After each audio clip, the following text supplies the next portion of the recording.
We're going to be reading the children's picture book, America Will Be Great. America will be great when all people feel safe, no matter the color of their skin, no matter where they were born, no matter who they love, and no matter where they do or do not worship. America will be great when every person has a safe place to sleep at night and enough food to eat each day. America will be great when every person can go to the doctor and get the medicine and care they need when they are sick. America will be great when all people can get the education they need to do the work they love. America will be great when acceptance, understanding, and love are the expectation for handling disagreements or differences. America will be great when we value all people more than money or power.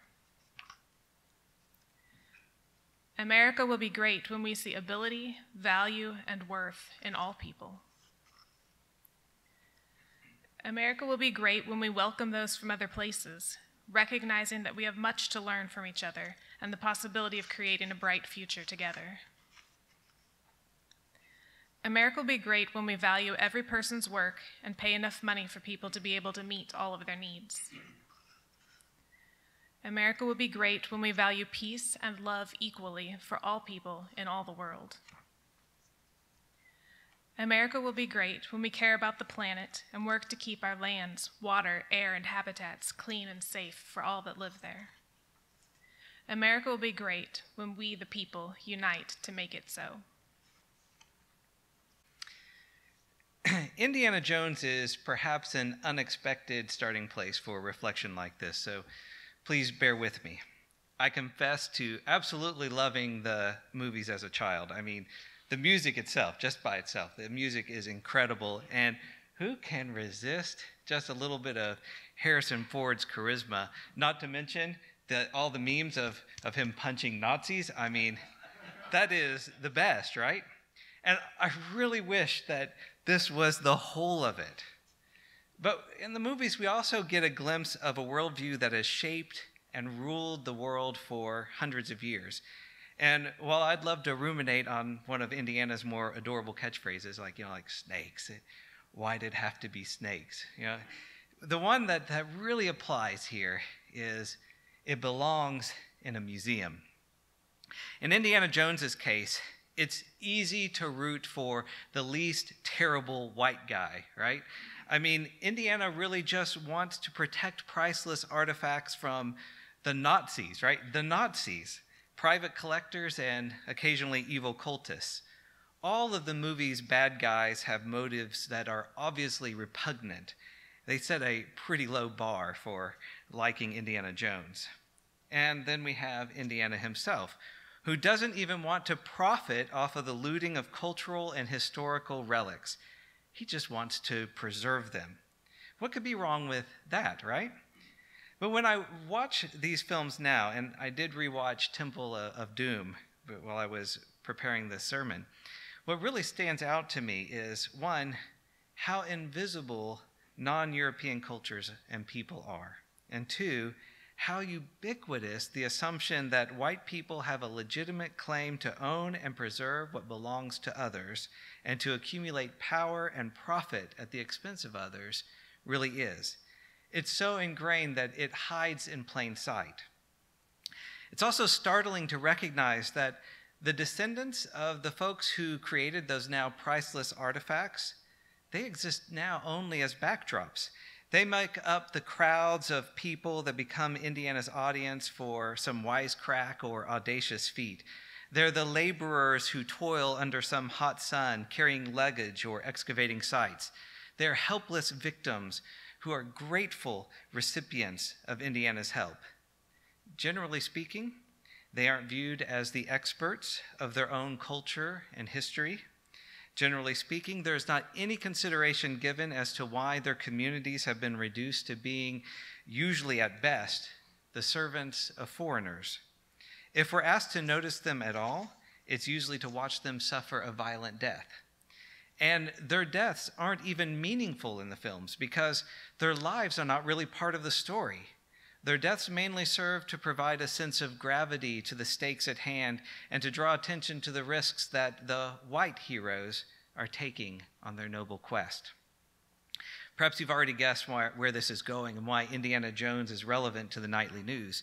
History has a lot to tell us, and movies can remind us about why racism is so intractable in our society and culture. Historical traumas, they span across centuries and generations, but the history of colonial expansion is often taught and told like an Indiana Jones movie, with the Europeans in the spotlight. White heroics absolve the white conscience, because these versions of the events inevitably demonstrate that the colonizers, they just had the best interests of the colonized in mind. In these stories, colonization is not ruthless exploitation. It's economic development. It's not military occupation and state-sanctioned violence. It's benevolent order. And it is not looting. It is historical preservation. After all, it belongs in a museum most likely financed and run by wealthy, powerful, and white people, to be consumed by mainly white people. The United States began as a colony, and we typically get the Indiana Jones treatment to that history. But there are at least two versions of this story. The popular story focuses on the aspirations and ideals of freedom and democracy, and of heroic sacrifice to cast off the yoke of tyranny. For the colonizers, the so-called New World was an experience that represented religious and political freedom, the hard work and wonder of exploration, and the risks and rewards of opening up economic markets. But notice who is left out of that assessment. Who is it that is made invisible by this narrative, like the masses of commoners who crowd the market while everyone is really staring at Indiana Jones? Because there's another story here. For the colonized, the arrival of European explorers brought with it the experience of brutal genocides, cruel enslavement and forced labor, displacement, disease, endless war, and death.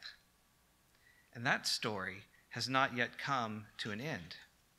In my experience of life in the United States, the focus is usually on lofty aspirations and ideals, and that focus often obscures and diminishes the brutality suffered by those who actually paid the price of colonization. And because people, especially people with relative privilege and power, and so especially for white people, we're socialized to identify with those heroic aspirations, so that even talking about the brutality can be perceived as a threat to us and our way of life. Because the aspirations are worth defending, we become defensive. And that is terribly tragic and ironic, because they make people who are denouncing injustice into enemies, instead of understanding that injustice itself is the obstacle to these aspirations. We can look at policing in the United States through this lens. And perhaps I should pause to note that we can and we should look at all of our institutions through this lens. Policing is not unique in this regard. All of our institutions have been influenced by these competing stories and by white supremacy. In the case of policing, the popular narrative you're familiar with is that policing is about protecting innocent people. It's about sacrifices that law enforcement officers make in order to create safer communities. Those officers are public servants who are willing to risk their lives so that our lives are not at risk. This ideal version of policing inspires a lot of people to become police officers in an effort to help their communities. And it inspires a lot of communities to glorify law enforcement officers. This is the story that white culture tells and retells. And these law enforcement officers are the so-called good apples that shouldn't be tossed out when we discover a Derek Chauvin in their midst. But who and what is made invisible by this version of the story? In the United States, the history of policing is a complicated tale that often boils down to protecting property and controlling labor. In the North, labor movements threatened the power and profit of the rich, and policing developed out of attempts to break strikes, destroy unions, and control labor. Dr. Gary Potter has described the relationship of police with labor in two distinct forms. First, he says forced dispersal of demonstrating workers, usually through the use of extreme violence. And second, public order arrest, where labor movements were deprived of their power through the arrests of supporters for trivial public order offenses. Often, he wrote, quote, police made use of ambiguous vagrancy laws to arrest both union-organized and unemployed workers. Further, race and property have been intimately connected throughout U.S. history. For example, white people were authorized to capture black people who were suspected of being escaped slaves. And over time, slave patrols and night watches would become the predecessors of police in the South. These dynamics can be traced through time in their connection to slavery, Jim Crow laws, and mass incarceration, and can also be seen in the establishment of police forces to control indigenous populations. This was the case just up the interstate in St. Louis, Missouri. Dr. Terrell Carter described this process in Police on a Pedestal, Responsible Policing and the Culture of Worship. When white settlers moved to the territory, he wrote, they lived in fear of attack from Native Americans who did not, understandably, right, want their land or resources unjustly taken from them. So they formed a group that would eventually become the St. Louis Metropolitan Police Department, but was in part explicitly created to, quote, protect white settlers from the retaliatory actions of Native Americans who previously occupied the land. Dr. Carter went on to say that after slavery ended, whites, especially those in the South, were not happy that African Americans had been granted their freedom. They could not imagine a world where African Americans were considered equal to them and living under their own direction. So after the Civil War and into Reconstruction, whites started militia groups whose primary purposes were to hunt down freedmen and runaway slaves and return them back to their former slave owners or sell them to corporations where they would be forced into backbreaking physical labor. Many of these militia groups served as the predecessors to our modern police departments. Knowing this kind of history, knowing the history of policing can help us understand how it has evolved and adapted over time, and we can trace that history through convict leasing all the way to mass incarceration today. Indeed, today's prison industrial complex is a massive tangle of institutions and stakeholders, including private corporations that rake in billions, literally billions of dollars, that come from building new prisons, staffing those prisons, and filling up beds. As a prison policy initiative points out, this requires public and private employees, healthcare, construction, interest payments, food, utilities. It also requires judicial and legal costs, civil asset forfeiture, bail fees, and a host of commissary and communications costs. The initiative has documented that mass incarceration by itself, at a minimum, is a $182 billion a year industry. And it especially preys upon the very poor, especially women and people of color. But there's more at stake than that $182 billion. Our socioeconomic and political systems have evolved to facilitate and protect the process of accumulating power and wealth. Throughout our history, and including today, exploitation of human lives in order to amass wealth has been legally protected, and the wealthy have called upon the police to enforce those unjust laws. These laws are not in the interest of our personal or social well-being. We know that inequality is dangerous and harmful. We have the historical record, the psychosocial data, and the personal experience to back it up. But inequality and injustice is legal, and it is afforded the protection of the law.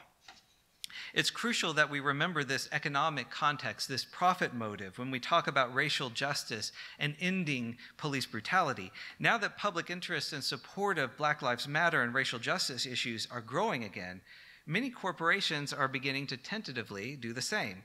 A recent example was Amazon.com, which posted a banner on social media and on their main website that expressed Black Lives Matter. Amazon stands in solidarity with the Black community. Jeff Bezos even went out of his way to defend this support when the company received the predictable onslaught of racist tirades and criticisms. So let me say, first of all, Thank you for that, Jeff Bezos. I don't want to dismiss the importance of these kinds of gestures in normalizing racial justice. But second of all, we can't ignore the fact that Amazon.com cannot sincerely support Black Lives Matter while simultaneously exploiting Black workers.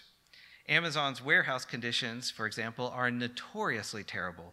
And an AP analysis found that more than 60% of warehouse and delivery workers in most cities were people of color, while only about 8% of its managers in the United States are Black. A global pandemic and a resurgent movement to demand racial justice, that could have been the perfect opportunity to address some of those disparities and redistribute wealth. Instead, Jeff Bezos has continued to accumulate wealth and power absolutely beyond belief. An analysis of 2020's first quarter, quote, the company's earnings increased by $33 million every hour of the first quarter, even as its warehouses suffered coronavirus outbreaks and workers walked out over unsafe conditions. Bezos, the world's richest man, has accumulated an additional $25 billion since the beginning of this year, putting him on track to become the first ever trillionaire, end quote. I hope the point is clear. Putting up a banner on a website, that's free. That's easy, right? And in light of the pandemic profiteering of Jeff Bezos, it's hard for me not to see that action, though, as anything but a publicity stunt. To be fair, Amazon.com isn't the only corporation profiting in this way. A recent report by the Institute for Policy Studies revealed that, quote, between January 1st, 2020 and April 10th, 2020, 34 of the nation's wealthiest 170 billionaires saw their wealth increase by tens of millions of dollars. 8 have seen their net worth surge by over $1 billion. Between March 18th and April 10th, over 22 million people lost their jobs as the unemployment rate surged toward 15%. Over the same 3 weeks, U.S. billionaire wealth increased by $282 billion, an almost 10% gain. And this isn't a new trend. The report goes on, quote, billionaire wealth rebounded quickly after the 2008 financial crisis. Between 2010 and 20, U.S. billionaire wealth increased 80.6%, more than 5 times the median wealth increase for U.S. households. Between 1990 and 2020, U.S. billionaire wealth soared 1,130%, an increase more than 200 times greater than the 5.37% growth of U.S. median wealth. Measured as a percentage of their wealth, the tax obligations of America's billionaires decreased 79% between 1980 and 2018, end quote. This is the system that the laws are designed and that the police have vowed to protect. It is 100% legal to make billions of dollars during a pandemic, during which the moral bankruptcy and fundamental racism of this economic system has been on full display. Billionaires in the midst of a pandemic have been literally making a killing, sucking up wealth while real live human beings suffer and die. Again, that is the system that the laws are designed and that the police have vowed to protect. It is considered good business to siphon off billions of dollars that could be invested into creating and maintaining the medical and social infrastructure that saves lives during, for example, a pandemic. It is legal, but it is also cruel and immoral and racist. But wait, there's more. Generally speaking, the very wealthy and their corporations support the system of policing that has produced the very police brutality that is being protested these days. It's well established that police departments receive a disproportionate amount of local funding, usually in the range of 20 to 45% of municipal budgets. But our ever increasingly militarized and high-tech police departments demand even more. This is where police foundations come into play. Those municipal budgets are public documents, and they can be reviewed and criticized by elected officials and engaged community members. Police foundations, on the other hand, usually operate without this kind of oversight. Since public money is not being spent, donations such as specialized equipment are made directly to the police departments. Armstrong and Seidman have given some poignant examples. To quote them, they say, "The Houston Police Foundation has an entire page on its website showcasing the equipment it purchased for the police department, including SWAT equipment, LRAD sound equipment, and dogs for the K-9 unit. The Philadelphia Police Foundation purchased long guns, drones, and ballistic helmets. The Atlanta Police Foundation helped fund a major surveillance network of over 12,000 cameras. In Los Angeles, the police used foundation funding to purchase controversial surveillance software from Palantir. If the LAPD purchased this technology through the public budget, it would have been required to hold public meetings and gain approval from the city council. By having the foundation purchase it for them, the LAPD was able to bypass this oversight." They go on to say that these foundations provide a public-private structure wherein the corporate elite can overtly support police departments through direct donations, sponsorships, and special programs, and by serving as directors on foundations' boards. The ongoing protests have emphasized that police exist to enforce a racist social order that protects corporations, capital, and buildings rather than black and brown lives. Police foundations are a key space for orchestrating, normalizing, and celebrating the collaboration between corporate power and the police, end quote. This has to be emphasized. These wealthy, powerful corporations are willing to spend millions and millions of dollars each year to increase very dangerous and disturbing trends such as the militarization of police forces and the ever-expanding invasion of privacy through surveillance and big data. What these wealthy, powerful corporations are not willing to do is pay fair wages, offer just benefits, and redistribute wealth in an equitable and sustainable way. The wealthy benefit from a set of systems that requires that most human beings experience some level of exploitation, and that has historically and presently ruthlessly and systematically exploited Black, Indigenous, and people of color communities. The wealthy and their corporations have an economic and political interest in defending these systems, and so they go out of their way to pour money into things such as police foundations that avoid public accountability and the promotion of the common good. In the end, this is an essential reason why police brutality is tolerated so willingly, defended so passionately, and even protected as a right. Policing connects with our nation's deep and problematic history of oppression, especially as it's related to race and wealth. Its roots are in the attempt of those in power to defend land that had been stolen from Native peoples and labor stolen through exploitation, including slavery in the South and sweatshops in the North. Economic systems have played a crucial role in producing a version of policing that protects the power and wealth that was and is accumulated through exploitation and injustice. As Dr. Cooper put it, quote, "From the beginning, American policing has been intimately tied not to the problem of crime, but to exigencies and demands of the American political economy.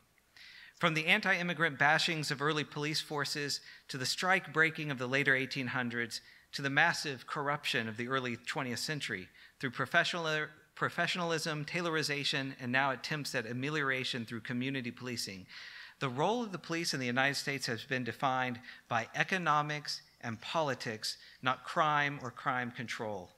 He went on to say, "As we look to the 21st century, it now appears likely that a new emphasis on science and technology, particularly related to citizen surveillance, a new wave of militarization reflected in the spread of SWAT teams and other paramilitary squads, and a new emphasis on community pacification through community policing are all destined to replay the failures of history as the policies of the future," end quote.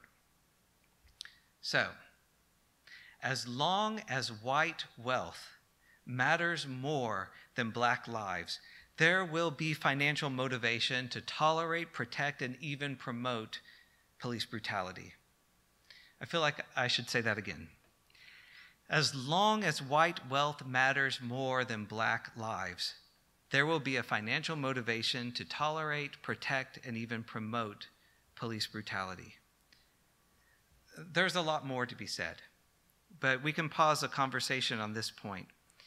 Our wisdom lesson this morning was a joyful, beautiful vision of what life could be like. None of those aspirations are unattainable, and most would not be very difficult to bring into reality. Yet we struggle. Our unjust systems and cultures and our participation in those systems are obstacles to that vision. White supremacy stands in the way in all its forms, including within our white-centered capitalist economic system. The title for my sermon comes from an article by William C. Anderson called "Forget Looting, Capitalism is the Real Robbery." He wrote that, quote, "In a nation that has never gotten past the Civil War, it fought over a wealthy class not giving up slavery profits. Defending the wealthy is a tradition. The same people who created and currently benefit from the current crisis are intentionally mismanaging plenty of other parts of our existence. The robbery we should concern ourselves with is the theft perpetrated by a system that creates desperation, where people in need have to go and take for themselves what should be a guaranteed right. Capitalism encourages thievery from the top down," end quote. We don't have any excuses. We have a vision of how life could be, and we understand how harmful the present systems actually are. In the case of economics, thievery from the top down doesn't work and will never work if what we are working for is a just, compassionate, wise society. Let's demand better. And that means we have to be willing to dismantle and divest from economic injustice. We have to ask ourselves and our communities and our leaders if Black lives matter more than the financial perks and profits that we access, especially if we are white. Because if we are to reach a sustainable and life-giving future, we have to make sure these oppressive systems come to an end. They don't belong in the future. We must dismantle them now in the present. But they should not be forgotten. We want to remember and continue to learn how to grow into justice and love. So maybe Indiana Jones can help us just a little bit here after all. Let's lay these oppressive systems to rest because they belong in the past. They belong in a museum.